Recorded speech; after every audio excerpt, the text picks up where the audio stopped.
Friends, আমি Shrabani. Please welcome back to my channel. দেখো, এটা একটা থোক টগরের চারা আমি তৈরি করেছি। আমাদের বাড়িতে একটা অনেক বড় থোক টগর হয়, মানে ডবল পেটারের টগর গাছ আছে। সেটা থেকে আমি এই ডালটা কাটিং করেছিলাম, করে আমি মাটিতে বসিয়েছিলাম, মানে আমার উঠোনের পাশে একটা জায়গায় বসিয়েছিলাম। তা 20 থেকে 25 দিন পর এরকম ছোট ছোট শাখা প্রশাখা এই ডালটা থেকে বেরিয়েছে। তাই সেই ডালটা আমি কি করেছি, যে জায়গাটা পুঁতেছি তার পাশে গোল করে কেটে নিয়ে এসে এই ছোট্ট মিষ্টির হাঁড়িটায় বসিয়েছি। ভার্মি কম্পোস্ট আর নর্মাল গার্ডেন সয়েল মিক্সড করে তার মধ্যে বসিয়ে দিয়েছি। তা দেখো, বেশ ভালোই ছাড়ছে কচি পাতাগুলো।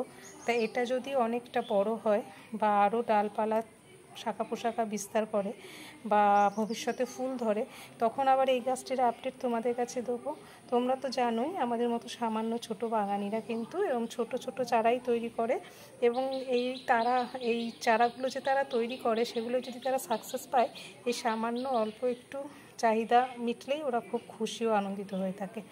তাই আমি এরকম করে করে অনেকগুলো চারা করেছি, সবগুলো সাকসেস পাইনি, তবে এটিতেও পেয়েছি। আর একটা জবা গাছের ডাল আমি পুঁতেছি, সেটাতেও আমি দেখি কীরকম পাতা ছাড়ে বা কাটিংটা কীরকম গ্রো করে, সেটারও আপডেট তোমাদের কাছে দেব।